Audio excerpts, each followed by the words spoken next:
Olá, eu sou Gilmar Batista, e você está no canal de notícias e fatos mais relevantes do Brasil e do mundo. Bem-vindo aos últimos indivíduos sãos que restam neste mundo. Você está ouvindo The Red Line News.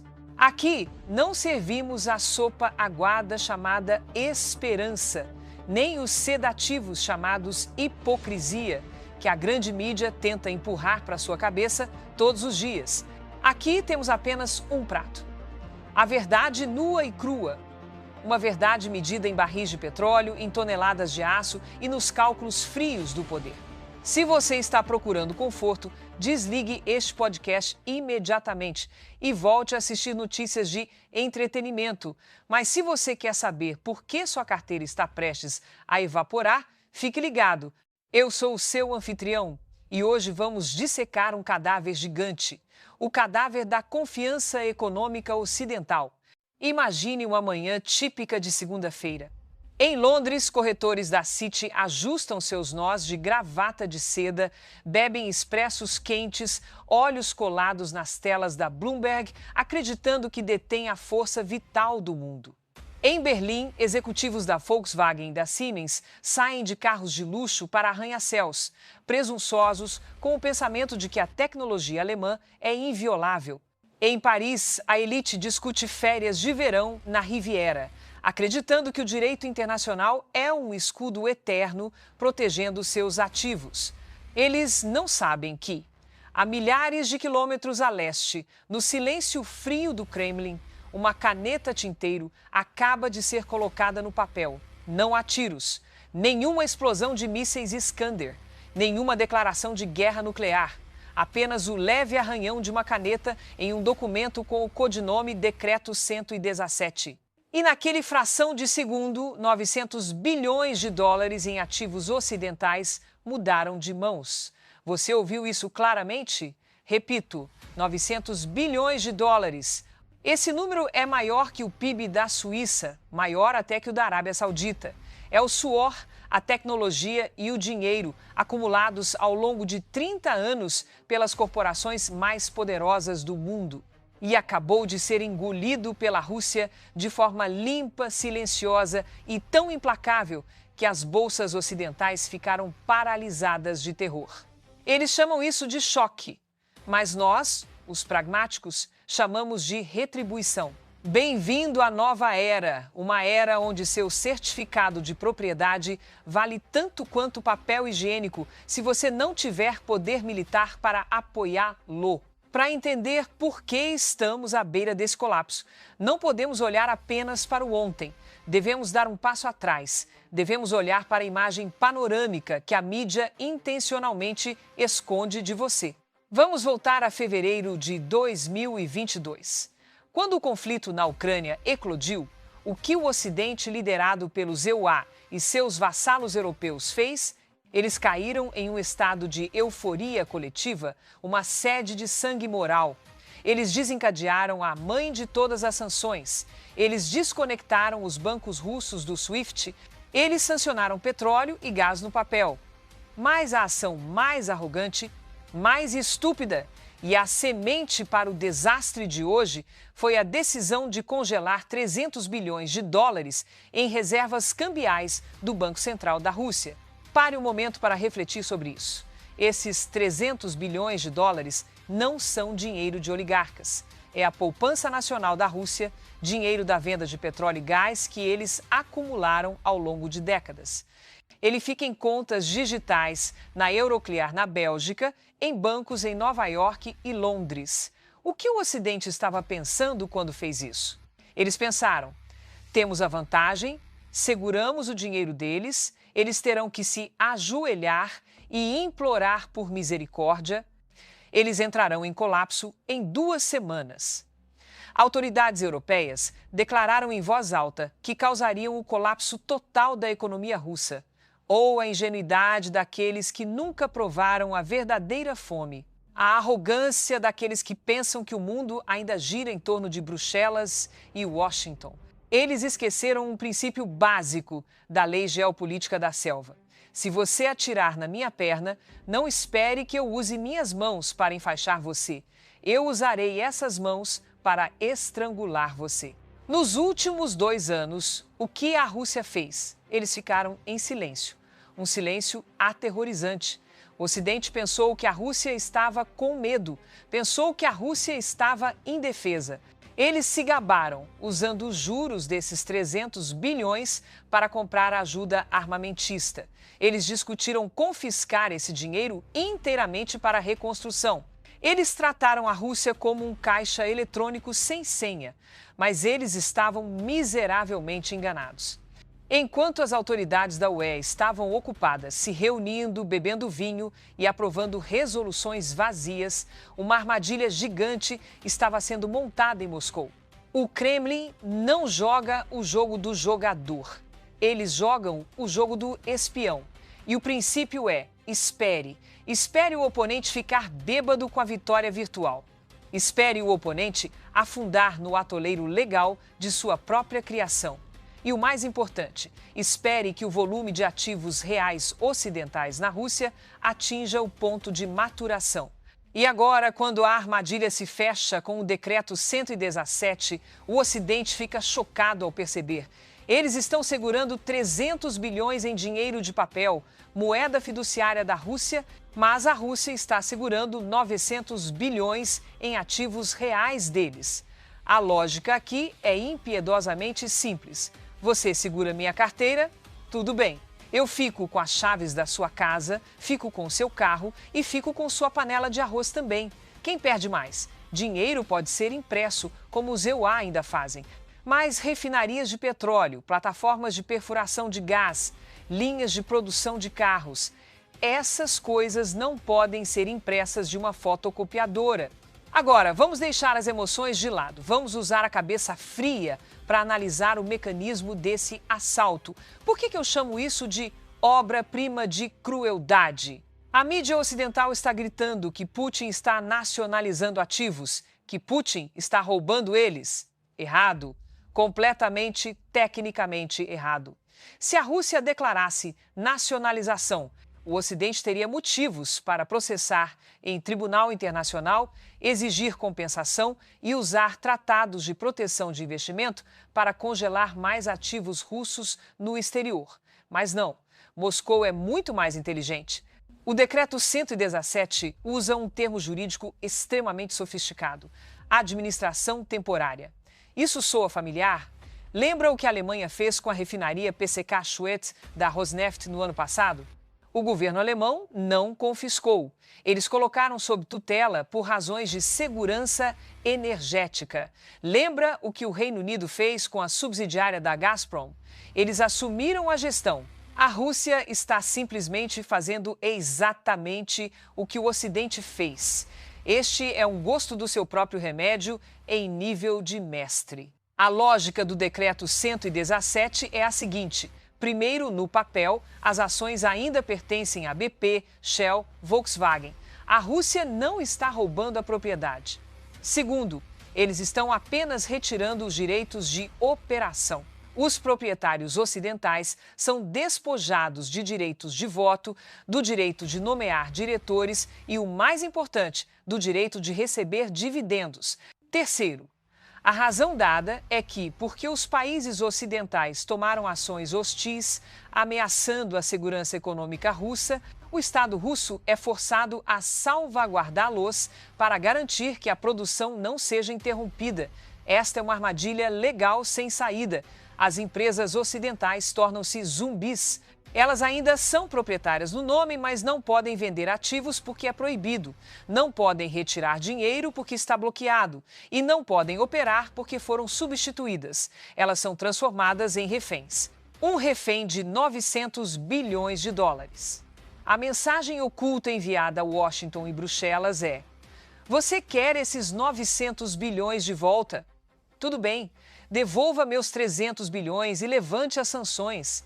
Caso contrário, continuarei apenas administrando temporariamente assim para sempre. E a ironia reside no fato de que os lucros anuais desses 900 bilhões agora fluirão para os bolsos de Moscou para alimentar o exército.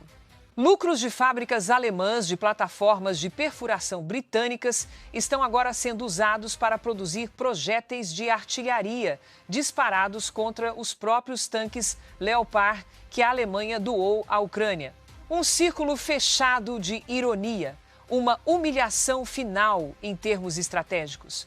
O Ocidente pensou que estava usando a lei para punir a Rússia. A Rússia provou que a lei é uma arma. E eu também tenho uma arma. Pare de falar de teoria. Vamos olhar para o sangue e as lágrimas das corporações. Abra o Caderno da Morte, com mais de 1000 páginas, anexado ao Decreto 117. Quem está na guilhotina? Não lanchonetes sem nome, mas os gigantes, os pilares da economia ocidental. Primeiro é a energia, a linha de vida cortada. Olhe para a BP do Reino Unido. Esta orgulhosa corporação possui quase 20% das ações da Rosneft. O valor contábil é de dezenas de bilhões de dólares. Mas o valor real das reservas de petróleo que eles detêm é inestimável. Por décadas, os dividendos da Rússia foram a vaca leiteira, alimentando os acionistas britânicos, contribuindo para os fundos de pensão dos idosos no Reino Unido. Agora, sumiram. O Decreto 117 transfere toda a gestão dessas ações para uma agência estatal russa. A BP não pode registrar lucros. A BP não pode contar as reservas de petróleo russas em seus relatórios de ativos para pedir dinheiro emprestado aos bancos. O que acontece com suas ações quando o mercado percebe que eles acabaram de perder 1/3 de suas reservas de petróleo? Isso é colapso. Em seguida, vem Shell e ExxonMobil nos projetos Sakhalin-1 e Sakhalin-2. Estes são os maiores projetos de GNL do mundo. O Japão vive do gás daqui. A Europa anseia pelo gás daqui. Antes, a Shell era o chefe, detendo a tecnologia, detendo os direitos de distribuição. Agora, eles são chutados para a rua. A Rússia estabeleceu uma nova entidade legal, convidando-os como acionistas minoritários, sem poder de decisão, ou dizendo-lhes para se perderem. A Shell teve que registrar perdas de bilhões de dólares. Mas a maior dor é, eles perderam o fornecimento. Neste mundo faminto por energia, ter dinheiro sem ter as mercadorias significa que seu dinheiro é apenas papel velho. Mas a maior tragédia deve ser a indústria alemã, o massacre da base de produção. A Alemanha, o motor econômico da Europa, construiu sua prosperidade em uma fórmula: energia russa barata mais mercados de consumo russos, chineses. Volkswagen, Mercedes-Benz, BMW, Siemens, Bosch. Eles despejaram centenas de bilhões de euros na Rússia para construir as fábricas mais modernas. A fábrica da Volkswagen em Kaluga não é uma oficina de montagem barata. É um complexo de alta tecnologia, totalmente automatizado. Agora, o Decreto 117 coloca tudo isso sob a gestão de entidades russas. O que acontece?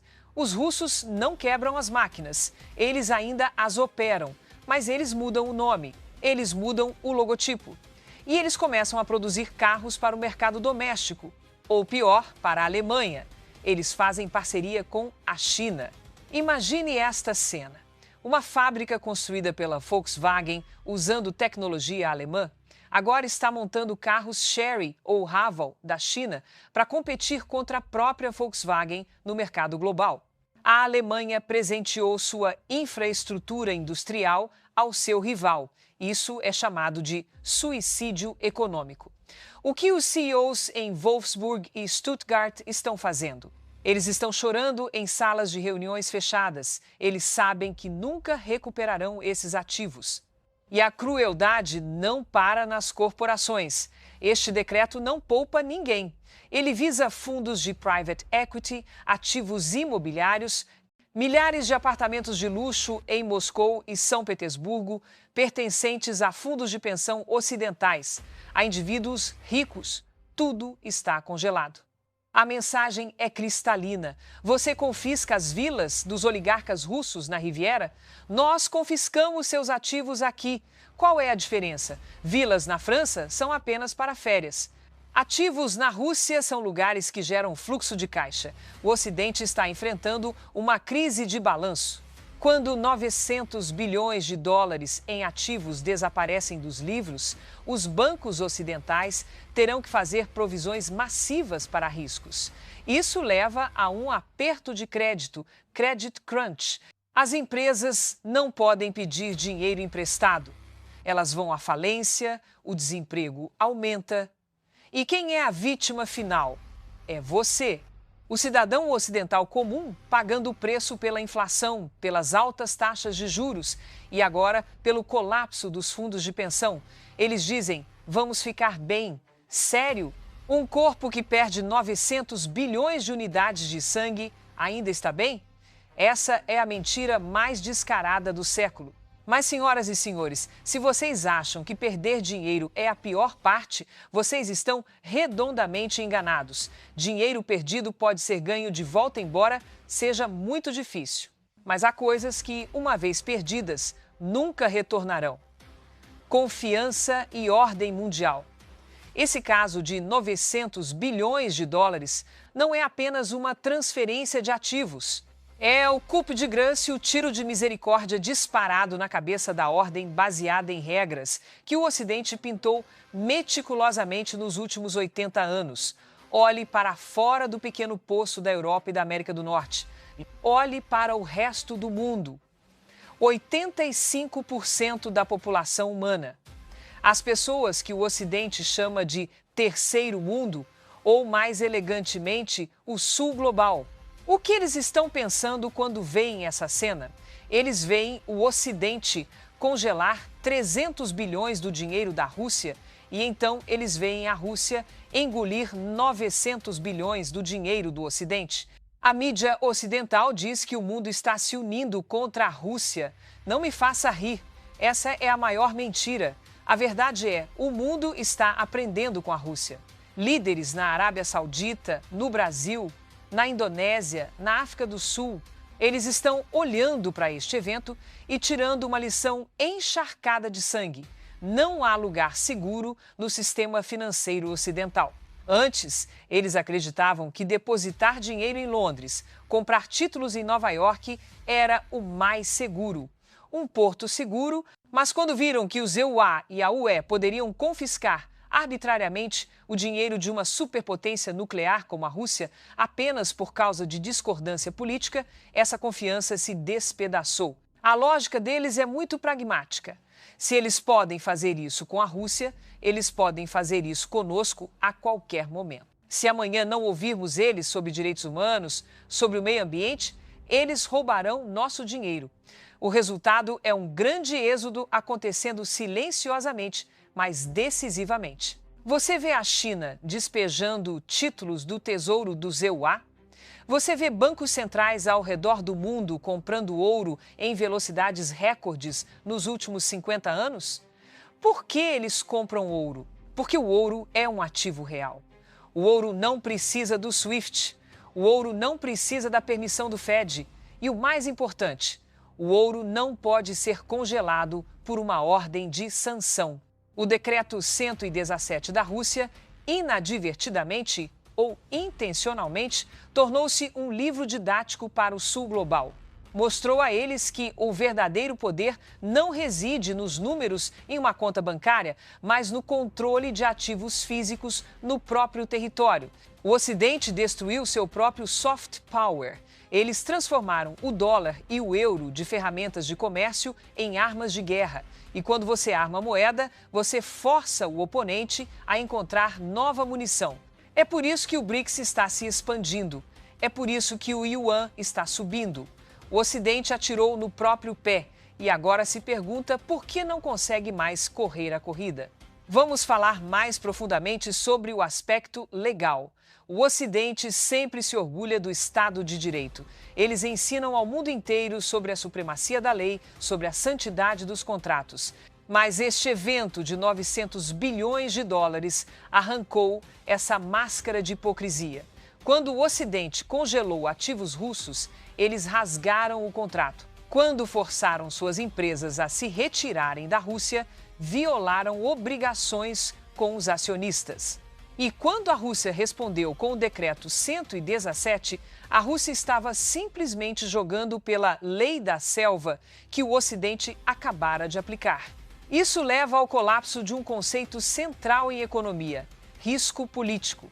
Antes, investir na Alemanha, na França, era considerado risco zero.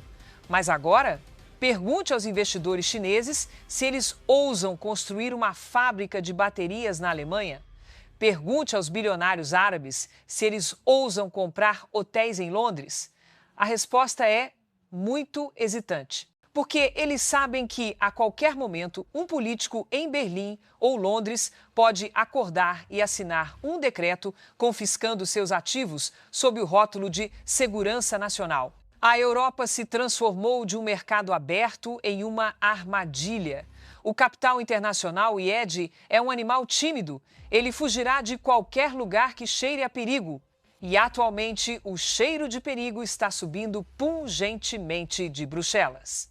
Agora, vamos voltar para a vítima mais patética desta história. A Europa. Os EUA podem ser autossuficientes em energia. A Rússia tem recursos infinitos. A China tem a fábrica do mundo. O que a Europa tem? Eles têm regulamentações burocráticas. Eles têm belos museus. E eles têm dependência. A perda de 900 bilhões de dólares em ativos na Rússia é um golpe fatal nos balanços das corporações europeias, mas sua consequência indireta é ainda mais terrível: desindustrialização permanente. Olhe para a Alemanha.